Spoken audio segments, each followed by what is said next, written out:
Bienvenidos, Terrans. Welcome aboard the Mysterious CHIRP. This is Raven.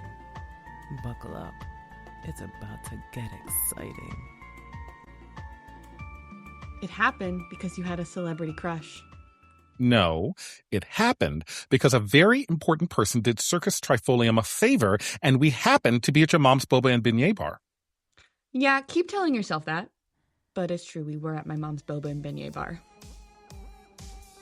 Briggsy, I totally get it. You're too well known and that's such a long way from here. That's it. There's at least, oh my God, I can't even talk right now. I need another espresso. There's at least 7 comunas to cross and nothing ever happens in that part of the planet.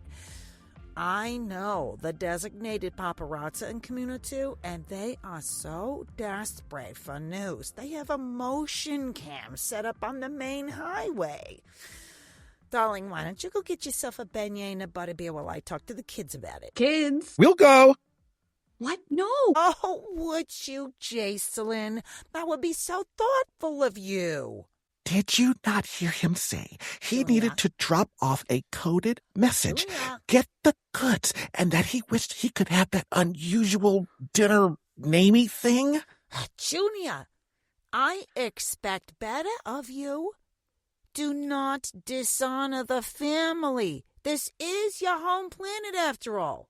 Of course, Mom. Jacelyn and I work so well as a team, I would never, ever think of abandoning him. Wonderful. I'll go tell Briggsy and pack you to a nice lunch. A boba tea for each of you? Yes, please. Bilberry boba, if you have it. And for you, Jacelyn, what kind of boba would you like? Fett. Thank you. Junia.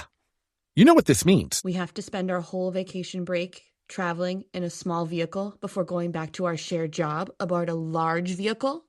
Well, yes, there is that drawback, but Junia, we will be going on a quest for the legendary secret spy master Briggs. Gah! Oh, my whales. Think of it. Fortune and glory, the call of the open road, and doing something nice for Briggs. It's a golden opportunity, the chance of a lifetime. Can we bring her back some tapas? No. Maybe. Fine. But you owe me a long weekend camping, away from everybody. Here's your teas. Junia, I put beignet, burritos, and baklava for you in your sanctuary moon lunchbox. Thanks? Mom, is the message, Of course, sweetling. Oh. It's all there. Oh, there's a concert by the wayside on your route in a few days. It would make a nice pit stop for you. If you see Wayne or Shaun, tell them Baba of Boba sent you. Then she tapped the side of her nose like I knew what that meant. It means your mother is a beneficent food warlock, your lunchbox is probably a bag of holding, and she knows Wanya Shaun and the whole band better than she will ever tell you. And take the WV microbus. 72 hours, 9 vacuum breaks, and enough tea to replace all of my blood later. Solar junk supernova. Grr! What? What? There's something wrong with the carburetor manifold. I'm pretty sure we're lost, and I hate going on these scotsing side quests for my mom. It just makes me feel like more of a disappointment to the family legacy than I already am. Junia. And we're out of fuel. There must be something wrong with the fuel line. Mom said the tank was full, and the gauge agreed. Maybe it's just a bad motivator. Please, you don't know anything about vehicles. I didn't mean the vehicle. Oh, so now this is about me. You're the one who said we were going. I didn't know how you felt. Fine. Well, we have to stop anyway. There's a fuel and repair station up there on the right. Junia, what do you mean, a disappointment? Your mom always tells me what a great performer you are. I come from a long line of trusted advisors. People who are a part of something bigger. Epic saga bigger? Luckily for us, it looks like a lightning bug pit stop, and I have a lifetime membership. I'll repair our transport while you get snacks. And so it was that we found ourselves in a seedy backwater repair in Delhi. And, thanks to my keen intellect and quick thinking, received the most critical clue of our breathtaking chronicle. You did surprise me with your repair work. Where did you learn all of that? From K-Winnet Lee, founder of the whole lightning bug movement and subsequent chain of repair shops. How? We had a moment. Anyway, there we were, cleverly gleaning knowledge from the locals.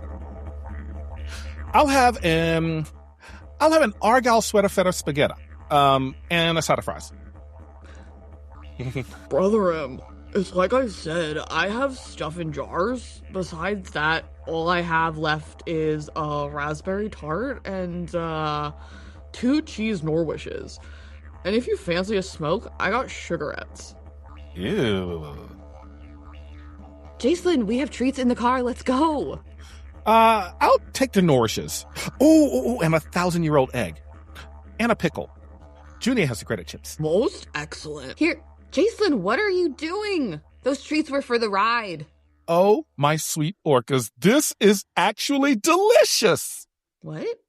Not the cheese, it's fine, but nothing to write your great aunt Hossum's ever about. But horse lords, the pastry is good. Agreed, Brother M. You speak the truth. How is this so good? I tell you, this pastry was made by another hand. A master, if you will. Give me a bite. Oh, my whales.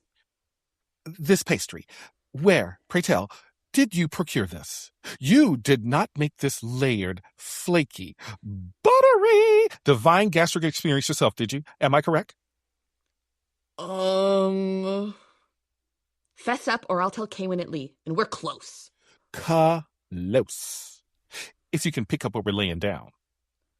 Okay, fine. You don't gotta be like that. I get it in a secret. Like, there's a place, and where they make this pastry, best in the galaxy. It's a secret foodie realm, like a monarchdom, only different, 'cause, like, there's no butterflies. Oh, monarchdom. Right, continue. You gotta, like, get there, say the password, then mind your own beeswax while making your food goals super clear. And if you're like the purring maggot cheese on Kateyari, they think you're cool and will give you more stuff, or so I've been told. OMG. That must be where we can get Briggs a snack. Where is it? How do we find this realm of foodery? Like, I don't know. It's a place where only the elite secret beings can go. I only know the Zealon who knows. So where can we find the Zealon? What's it worth to you? A lot. We're on a secret mission for Bridget. Saint Bridget, actually. It's more of a spiritual pilgrimage than a secret mission, but we do want to make an offering. An offering, yes. And she is most likely to bless our deeply spiritual journey if we bring her a sampling of the finest dumplings ever tasted. She's also the patron saint of dumplings, as I'm sure you know, and our payment will be that I'll put in a good word for you with the founder. Right, well, keep heading due east for until nightfall. Then begin looking for the Kraken mini golf. Ask for Lamont, then tell them Pogue sent you. Due east was a lot harder than it seemed. Vineyards, orchards, farms. So much livestock. I thought we were going to be trampled to death by those barely domesticated bovideer. Anyway, night had fallen, and the headlights on the WV microbus were not great to start with. I have no idea why my mom hasn't had them repaired. Maybe she's hoping you'll do it and she'll get to see you again. Anyway, finally we saw these twinkling lights. And a huge shape rose up from the darkness, and strange music played. It was a normal off-road mini-golf. Anyway, we get there, and the shadowy cape-dress character, Lamont, offers us the normal 12 holes for 10 credits, and then Jacelyn got all mysterious and gazed intently at the wax wrapper around one of Norwish's. Pogue had written the code words on it, and it was greasy and hard to read. But I nailed it anyway. In my best spy voice, I said, "The sun is shining." And Lamont whispered, "But the ice is slippery." Then he handed us the putters and said, "That which you seek That which you seek shall be found in the belly button of the gnome. in the belly button of the gnome. Hidden at the sacred obstacle. And we were like, but which one? And Lamont said in a totally different voice, the number of holes divisible by 3, and 3 shall be the number thou shalt count, and the number of the counting shall be 3. 4 shalt thou not count, neither count thou 2, excepting that thou then proceed to 3. 5 is right out. You're shockingly good at that. Anyway, then Lamont gave us a warning like we were being tracked or something. Which turns, we were. So we tried being stealthy while extracting the direction rock from the gnome's navel. Direction rock. You're impossible. It was the runestone Agnarat the Serth of Grond, which, if you don't know, guides you to a specific, often hidden location. Yeah, a direction rock. Anyway, we held it up to the moonlight to better see the markings. Runic script. Whatever. As we did, we saw a shadow pass above us, and it wasn't a shadow of a nighthawk. It was a cloud of bird things, silent and circling. Junia, we have got to get out of here. Those things clearly know we're here and mean to track us and do us harm. Or tell somebody else to do us harm. There was a vehicle behind us for a while before the fuel station. It went by when we stopped, but I saw it coming back when I was in the garage with the microbus. We have to leave the microbus and, Wales preserve us, go on foot. My mother will kill me. She won't kill you as badly as those nasty things. Fine. The bird things finally left. To go report on us. So we grabbed our packs and my lunchbox from the WV, then crept as quietly as we could through the thorny, bedraggled shrubbery surrounding the mini-golf. Ow! Jacelyn, we're not in a flashback. Narration needed flavor. Oh, anyway. The terrain became rocky. There were arachnids everywhere. We were desperately trying to follow the runestone when, all of a sudden, the ground gave way. We had been at the lip of a gully. We tumbled head over tea kettle to land on a heap of limbs, our own and a hawthorn trees, at the bottom. On Junia's sanctuary moon lunchbox, which burst open and made the fortune cookies fall out. Let's wait. Let's wait. Good idea. Look, I think that's a road. It's a dirt track. You have a better idea? Besides, a dirt track partly hidden by trees is better than an obvious road. Fair. Besides, perhaps there will be a kindly passing stranger, a farmer with a cart mayhap. That only happens in the entertainment streams. Not this time. Ahoy, friend! Is there room for myself and my companion in your cart? And that's how I got a squash flower in my hair and a rutabaga-shaped bruise on my leg. We were traveling with El Jefe's Vrofab Farms in a family veggie cart as the dawn slowly broke on the horizon. Very cinematic. Birds were singing, I was sampling a carrot, and then, out of nowhere, that flock of weird flying things was back, circling and making eerie noises. Then, in the distance... But approaching pretty Scotsing quickly. The sound of galloping Zabathu. El Jefe said, "Who is chasing you?"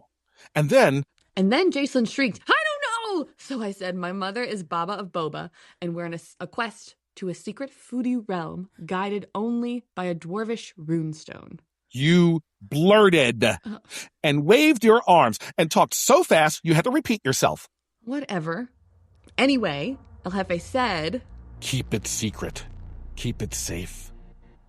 No, he said, "Oh, Baba the Warlock, why did you say so?" And then he took this tiny offshoot of road. It was a cow path. Find this cow path off the main road and parked the heavy wagon near this big, gnarly, brambly snagglebush. Flesh-eating. Or at least flesh-tearing.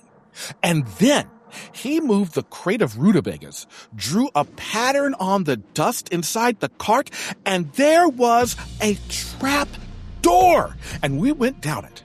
And there was just a bunch of stinkweed and more brambles, which he carefully pulled up to reveal a small entrance into the ground.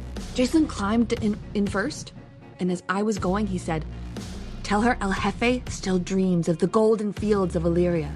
Oh, and by the way, tacos." And then he sealed us in.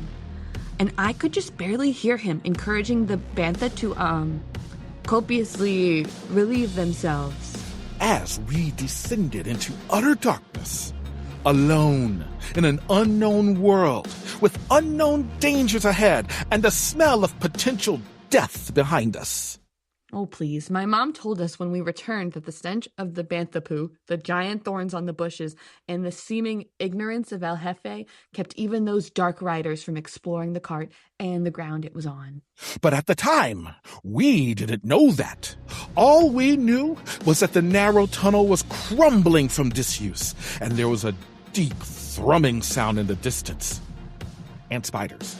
We crept forward, limbs bent, dirt covering our clothes, making our way by feel alone, hoping we escaped our lethal stalkers and that the ground would stay firm beneath us.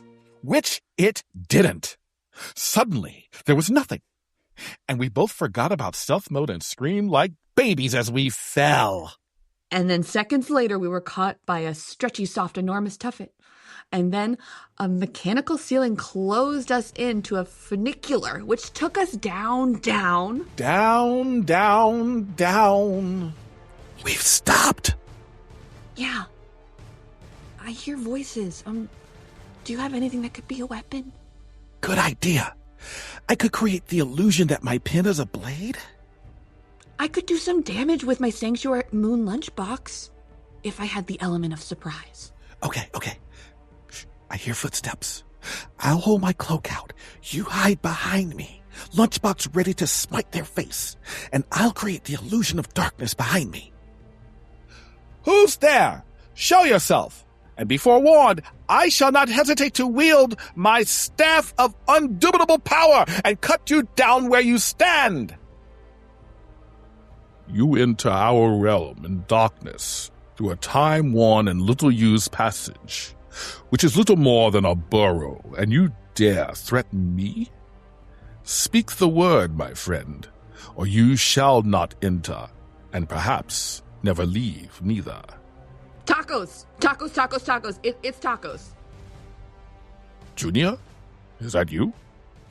Wait, what? Junia, come out. For the love of that fetching warlock, and I do mean your mother, you'll come to no harm here. Boss, you have the password. Bruna? Mack? It would be considered polite to introduce me to your friends now that they aren't going to murder us. You were only in danger if you were working for the Necromold branch of the Shadow League. We're pretty sure that's who was after you. I'm Mack, the handsomest naked mole rat. Try to control yourself. And this is my sort of uncle, Bruna, whom I've known since I was 8 years old, when you came to our Life Day celebration with the most incredible dessert I have ever had in my life. Bruna, this is my circus compatriot and probably but my best friend, Jacelyn. Jacelyn, of course. I saw the circus trifolium performance of Macbeth at the Frying Carniversary. Oh, great. I went because your mother wanted to go, but was afraid of upsetting you. I went for the free popcorn, but it was awesome. Scots Wales. Can we unpack this later? We are beings on a mission, plus this funicular is getting uncomfortable. Of course. What's the mission? Another family friend sends a message and kind of has a wish list, but I have no idea what it is. I actually don't even know what the message is. Your mother didn't give you anything for us? Great. The only time in my life I'm trusted with a mission and almost get us killed and then have ambergris to show for it. I'm sorry, Bruna. I don't have anything but my pack. You have more than that. You have snacks. I can smell them. Snacks? Junia, that's it. Quick, open your Sanctuary Moon lunchbox. But there's nothing in here but baklava crumbs, empty boba tea bottles, and 2 fortune cookies, which we were saving for last, obviously, which your mom would know. Open one. Okay, it says no the other one. That's a kitchen witch for you. Here, Bruna, you take the other one. I'm not sure I want to know. Thank you. And while we are assembling your, client's wish list, and they must be quite the foodie. Please enjoy the good food and excellent company. Welcome to the monarchdom. And there are no butterflies. And that's how we ended up heading back to Baba's Beignet and Boba Bar in a gilded hover carriage from the famous castle of, Which obviously had a secret door to the monarchdom of gastric bliss. Loaded down with baskets and crates of the foodie. Miravore salted chul caviar on boiled cave silk foam. Smoked moosh melon and balik sarabi. And ambrosia for dessert. It was exultationally, subliminally divine. It was special. And I felt pretty Scots and great. You know, I had fun on that trip, Junia. You are a wonderful travel partner. And I'm probably your best friend? I mean, top 3. Oh, what? Best road trip ever. Until next time. Thank you for listening, Terrans. Learn more about the cast and episodes on our website, themysteriouschirp.com, and catch additional content on our YouTube, Instagram, and Patreon pages. And now, the credits. The Mysterious Chirp is a monthly science fiction podcast written by Holly Adams and the cast of TMC, and is produced by Shearwater Productions and Christopher Plummer of Michigan Tech University. Cast in order of appearance: Jesika Cooney as Raven, Emily Babin as Junia Michaels, Shaun Scott as Jacelyn Mox, Holly Adams as Junia's mom, Emily Babin as Pogue from Lightning Bug Fuel and Repair, Shaun Scott as Bruna, dwarf of the foodie realm, Holly as Mack, the naked mole rat. Music by Nick Trocha, Jonah Rady, and Ryan Terrell, with additional music provided by Riverside FM. Journey on, Terrans!